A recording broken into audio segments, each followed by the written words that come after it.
De lo que son las pruebas, y no solamente las pruebas, también herramientas de tratamiento, de intervención psicoterapéutica. En segundo lugar, además del avance alrededor de la ciencia y de la tecnología, también las demandas de nuestra sociedad, y particularmente nosotros desde San Marcos, comprometidos con los graves problemas y los principales problemas de la sociedad peruana, y no dejamos de recordar los trabajos sobre pobreza, su desarrollo inicialmente planteada por el doctor Alarcón, también desarrollada por la doctora Tapia, y esto nos exige a poner los instrumentos, las técnicas y este tipo de desarrollos en términos de la investigación psicométrica al servicio de estas nuevas demandas y nuevas necesidades. Hablemos, por ejemplo, ya no solamente de la pobreza, que inicialmente acabo de comentar, fue un trabajo pionero, exploraciones desarrolladas por el doctor Alarcón y todo un grupo de psicólogos, también a nivel internacional. Nos referimos, por ejemplo, a temas como el tema de la violencia, que es un gran problema y una situación que requiere y exige que los psicólogos aportemos propuestas, programas, técnicas y modos de intervención desde nuestra perspectiva, evidentemente desde la perspectiva también interdisciplinaria. También el tema de la corrupción, temas que en la época en la que se investigaba y trabajábamos hace varias décadas no se presentaba tan nítidamente como en la actualidad. Es decir, hay demandas cada vez mayores de nuestra sociedad que nos exigen que la práctica científica realmente se convierta en una práctica profesional. Este es a modo un poco de introducción para esta primera jornada interuniversitaria, que esperemos no solamente sea un solo momento, sino sea un inicio para momentos posteriores en los que los distintos especialistas en la materia tengamos la posibilidad de seguir abordando de una manera sistemática esta demanda. Por último, invitar a todos ustedes a un evento que la universidad viene desarrollando a través del Vicerrectorado de Investigación el día 29 y 30 de octubre. La universidad presenta sus mejores investigaciones y los avances en el desarrollo tecnológico. El evento es San Marcos Investigación, Ciencia y Sociedad 2009, presentación de experiencias exitosas de investigación en la universidad. Esto va a ser, como ya hago la invitación para ustedes, el 29 y 30 de octubre en la casona de San Marcos, auspiciado, organizado por el Vicerrectorado de Investigaciones. Con eso, quiero terminar esta primera presentación agradeciendo la presencia de todos ustedes y auspiciando un buen y adecuado desarrollo de esta jornada durante estos 2 días. Muy agradecido. Muchas gracias.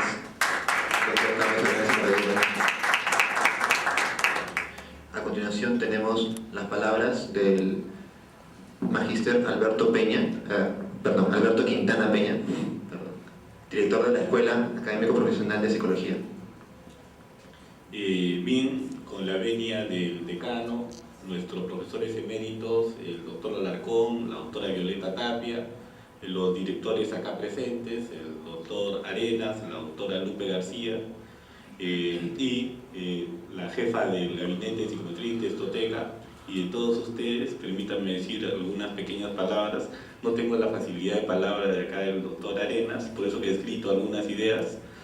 Bueno, una de las primeras cosas que vemos en esta jornada interuniversitaria de innovación e investigación psicométrica es que en su crítico nos dice que los beneficios de largo alcance que tendrá este evento son la construcción de una población o sociedad más saludable, mejor formada y educada, con mayores oportunidades de realización en la vida y con menos problemas psicosociales que afecten el desarrollo personal y colectivo.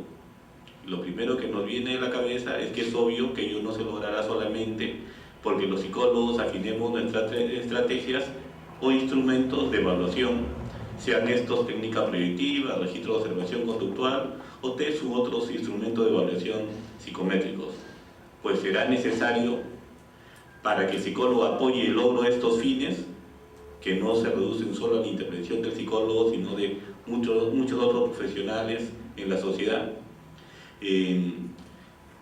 que también adapte técnicas de intervención psicológica, sean ellas psicodinámicas, conductuales, humanistas, en general de todas las vertientes psicológicas, dado que no basta conocer la realidad para que ella cambie, sino que es necesario realizar acciones en ellas para que ésta sea modificada. Sin embargo, si bien ello no es suficiente, es necesario para el logro de estos loables fines que sí afinemos nuestras técnicas e instrumentos de evaluación psicológica, porque una intervención eficaz requiere una evaluación objetiva de las personas o procesos en los cuales deberemos intervenir. Por esta razón, demostrando su responsabilidad social, el Gabinete de Psicometría y Testoteca tomó la iniciativa para que hagamos estas, entre otras actividades, con el objetivo de que no seamos meros consumidores pasivos de instrumentos construidos en otras latitudes, instrumentos que necesitan ser adaptados y validados porque la mayoría de las variables psicológicas, como todos debemos saber, son moduladas por variables de tipo sociocultural, y esto ha sido reconocido por la psicometría. Por ello, en la mayoría de los instrumentos se recomienda como necesario hacer adaptaciones de los instrumentos, hacer baremos y normas para edad. Esto es pertinente porque los diferentes entornos socioculturales crean condiciones para que a diferentes edades se adquieran diferentes tipos de procesos, y estas condiciones no determinan los mismos procesos en las mismas edades en los diferentes entornos. También así, debido al problema de género que traspasa la mayoría de las sociedades, los entornos socioculturales van a crear que las diferentes variables, sean esta inteligencia, resiliencia, actitudes, etcétera, van a tener variaciones en función al género, y es por ello también es necesario hacer adaptaciones, baremos, normas en función al sexo, entre otras condiciones que también es necesario tomar en cuenta por influencia sociocultural y que usualmente no se presentan como baremos. Es por ello que, para no ahondar más en el tema que va a ser objeto, presumo, de la exposición de los excelentísimos invitados en este evento, permítanme felicitar a la profesora Lidia Sotelo por haber tenido esta iniciativa, y al doctor Carlos Arenas, que se ha unado sus esfuerzos como director del Instituto de Investigaciones en ella, y agradecerles a ustedes por su presencia. Muchas gracias. Muchas gracias, profesor Alberto Quintana. Para dar la inauguración de nuestro evento, a continuación presentamos al doctor César Salia Joya, decano de nuestra facultad. Buenos días. Permítame en esta oportunidad referirme al alto honor que significa para mí poder presentar a destacados profesionales, profesores míos, en la persona del doctor Reinaldo Alarcón y la doctora Violeta Tapia. Tenga usted la bienvenida a la facultad. el cariño y el reconocimiento de nosotros, los que aprendimos de ustedes, sus conocimientos a través de la carrera de psicología. También quiero felicitar al doctor Arenas, director del Instituto de Investigación, por esta iniciativa, al igual que la magíster Lidia Sotelo, al director de la escuela, a ustedes que nos acompañan el día de hoy a esta primera jornada interuniversitaria de innovación en investigación psicométrica.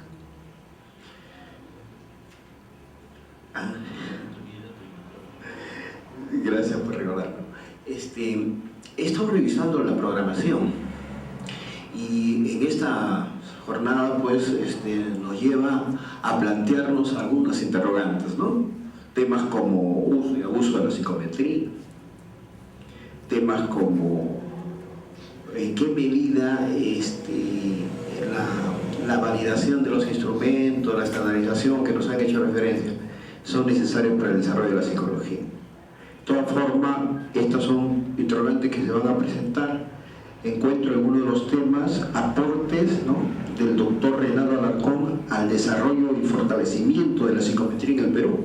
Él fue uno de los innovadores y estos aportes van a ser reconocidos esta mañana y nos van a ilustrar.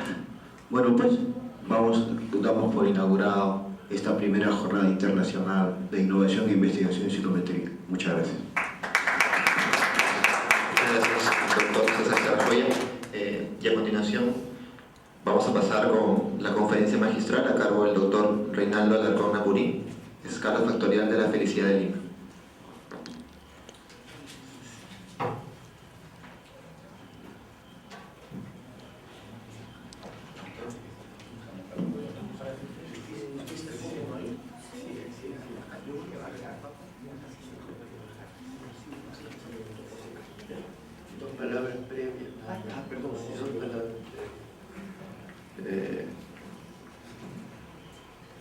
Señor decano de la Facultad de Psicología de la Universidad de San Marcos, doctor César Sarria, miembros de la mesa que acompaña, doctora Violeta Tapia, psicóloga emérita de nuestra universidad. Digo nuestra porque a pesar de que tenemos un buen número de años de egresados, siempre la consideramos nuestra, es nuestra alma mater. Y al menos yo nunca que me han invitado les he podido decir no, porque al alma mater no se le puede decir no de ninguna manera. Y yo estoy muy contento de estar de nuevo en las aulas sanmarquinas en las que me he formado. Yo quiero felicitar a los miembros que han participado en la organización de esta primera jornada interuniversitaria de innovación en investigación psicométrica, puesto de que he sido profesor de psicometría durante muchos años en esta universidad y no porque quiera decir algo completamente nuevo, sino porque en realidad me satisface haber formado varias cátedras, haber sido fundador de la cátedra de psicometría, de pruebas psicológicas, de construcción de pruebas, también inauguré una cátedra, y lo mismo inauguré la cátedra de métodos de investigación. Podrán decir los jóvenes que están acá presentes, pero ¿cómo se ha inaugurado tanta cátedra? Es que en ese tiempo se estaba formando recién la Facultad de Psicología y era el momento en que se podía hacer estas cosas y tener ese alto honor de haber contribuido al desarrollo de la psicología desde un punto liminar en que todo prácticamente estaba por hacer. La conferencia que voy a ofrecer se trata del desarrollo de una escala factorial para medir la felicidad. Se trata de un trabajo, como lo dijo bien uno de los colegas que me han antecedido. Los psicólogos latinoamericanos en una oportunidad y por mucho tiempo, solamente utilizábamos instrumentos extranjeros, instrumentos que venían de Angloamérica, o sea, de los Estados Unidos y de Europa. Y estos instrumentos, por lo general, se estandarizaban. Es decir, no se creaban. Se estandarizaban, y la estandarización, como el nombre lo indica, significa la creación, el desarrollo de normas y la adaptación verbal. Dos cosas se hacían y ahí nos quedábamos. Pero últimamente yo decía que los psicólogos latinoamericanos en los años 40 y tantos, 50 y más o menos hasta por los 60, no poseíamos la tecnología para crear instrumentos. Ahora ya la poseemos. Y es así entonces de que en América Latina se vienen desarrollando, se vienen creando instrumentos. Los psicólogos latinoamericanos no solamente adaptamos pruebas, algunas sí hay que adaptarlas, por supuesto, ¿no? Es necesario, pero ya se están construyendo. Quisiera hacer una mención muy rápida de dónde procede este interés. Por los años 70 y tantos, en América Latina se desarrolla un movimiento que es la investigación transcultural. La investigación transcultural hizo ver a los psicólogos latinoamericanos que la cultura, el medio donde vive y nace el individuo, impregna, cambia su pensamiento, crea determinados patrones de conducta, de suerte de que nosotros somos lo que es nuestra cultura. La cultura nos modifica, aparte, por supuesto, de los elementos que cada uno trae consigo mismo. Fue Rogelio Díaz Guerrero, con el que veníamos conversando con el joven Tomás Caicho, que me acompañaba en la mañana. Es el iniciador de este movimiento y crea una dirección y un trabajo establecido en esta dirección, ¿no? Él es creador de algunas construcciones teóricas como, por ejemplo, sociocultura, ¿no? Somos producto de la sociocultura en que vivimos, él decía, y esto se ha generalizado. Y esta sociocultura establece patrones culturales a la que cada individuo, patrones culturales que gobiernan el comportamiento del individuo, ¿no? Pero esto se refleja en las pruebas. Muchos ítems y muchos constructos psicológicos que se han analizado no corresponden a lo que es o a lo que significa.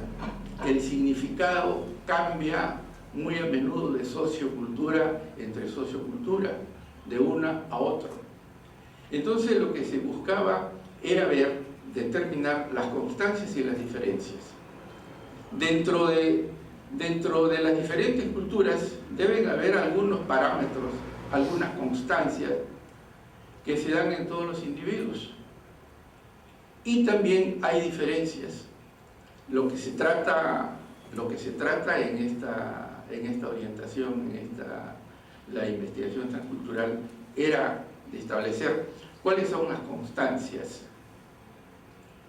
que hay en el hombre más allá de las culturas y cuál es la diferencia que hay. Ese era el problema, y se han encontrado de que entonces los instrumentos creados en Europa o en los Estados Unidos o Angloamérica no funcionaban muy bien, no solamente en las traducciones, sino en el concepto, en la conceptuación misma de un hecho, ¿no? O de un comportamiento. Es así, entonces, esto lo traigo a recuerdo en relación a las palabras que justamente uno de los colegas había mencionado, y esta es una verdad aceptada por todos, ¿no? Pues bien, la conferencia que voy a dar se trata de un tema bastante reciente, introducido también por una corriente muy actual, que aún no tiene ni 10 años, y es la psicología positiva. La psicología positiva está trabajando con un conjunto de comportamientos o fenómenos psíquicos, si se quiere también, que no habían sido estudiados porque hubo un predominio enorme, por ejemplo, del behaviorismo, ¿no? Muchos han sido educados bajo los signos del behaviorismo, o conductismo. Y no han estudiado, por ejemplo, fenómenos como la voluntad, porque la voluntad es un fenómeno interno y el fenómeno interno había que sacarlo de lado. Lo fue reemplazado en algunas partes, en sus manifestaciones externas, por el concepto de motivación, pero como la voluntad es también un proceso interno, tuvieron que aceptar que había ese proceso interno, ¿no? Ese fenómeno interno que llevaba y empujaba al individuo hacia algo, ¿no? Y se le dio el nombre de motivación intrínseca. Bueno, se ha desarrollado bastante, pero también desapareció, por ejemplo, el concepto de carácter y caracterología, y fue reemplazado por personalidad. Se sacó de lado la conciencia. El hombre no tenía conciencia. Se hablaba de un homúnculo interno que no se podía, no había que hacerle caso a estas cosas. Y muchos otros términos del concepto mismo no vamos a seguir esto porque es bastante largo, me puedo apartar de lo que voy a hablar. Pero el hecho es entonces, sumarizando esto, estamos viviendo ya, no es el mundo del 70, sino hay muchos cambios en psicología. Pues bien, la exposición que voy a hacer ahora apareció en la revista Interamericana en 2006 y fue objeto de una conferencia que la ofrecí en Buenos Aires en una reunión de psicología positiva. Recuerdo que el presentador me dijo una escala para medir la felicidad. Me dice: doctor, podríamos cambiar el nombre, en lugar de medir la felicidad, podríamos decir algo así como sacar el término de medición, que no le gustaba mucho en Argentina. Mayormente predomina todavía el psicoanálisis, pues, ¿no? Entonces hablar de mediciones no es una cosa. Y me sugirió que si es que podía anunciar la conferencia, ¿se puede medir la felicidad? Bueno, yo le digo, no hay problema. Bueno, y mi conferencia, mis palabras iniciales fueron: ¿se puede medir la felicidad? La respuesta es sí, se puede medir. Por ahí yo comencé. Como ustedes no estamos con una orientación dinámica pues tan cerrada, pues, ¿no? Entonces casi voy a decir lo mismo que dije ya, ¿no? Pues bien,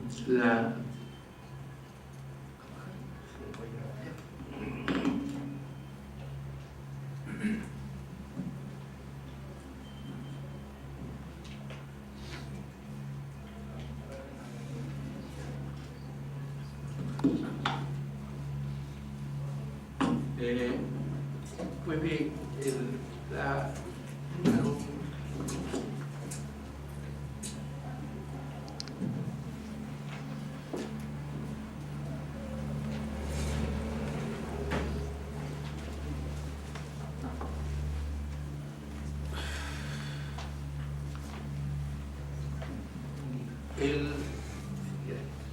el primer punto que debemos aclarar es qué es la felicidad. En realidad, vamos a ponerla...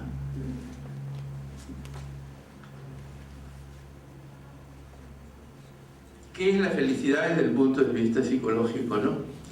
Definir la felicidad es una tarea ardua, seguramente una de las definiciones más controvertidas y complicadas.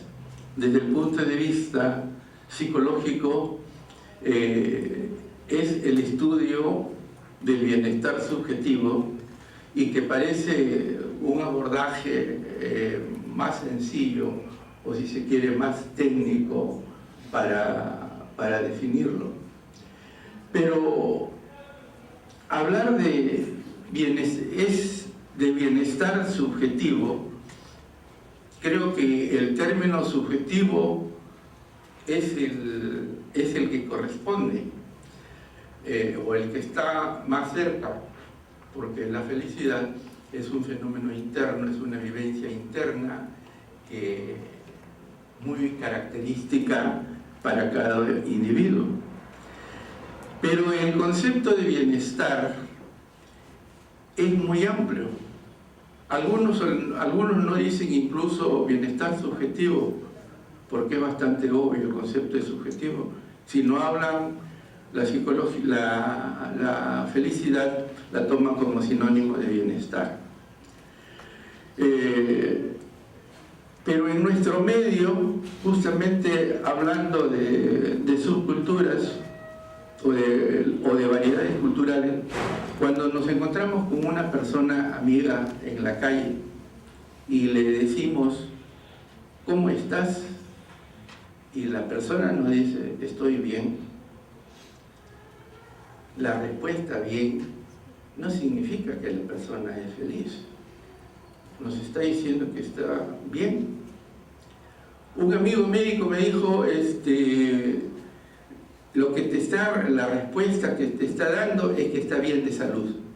El médico la ve así, ¿no? Pero también puede decir que está bien porque económicamente está muy bien. Disfruta de un buen sueldo, por ejemplo, tiene una buena casa, también. Estas son, o si no, tiene una buena familia. Es decir, el término bienestar se refiere a muchas cosas. Indica un conjunto, en realidad, un conjunto de variables que pueden generar la felicidad, pero no es la felicidad misma. Cuando se recurre, por ejemplo, a los diccionarios de la Real Academia, se encuentra que el concepto de felicidad no lo definen por las variables que hemos mencionado, sino vamos después a indicar, ¿no?, la definición que nosotros hemos dado.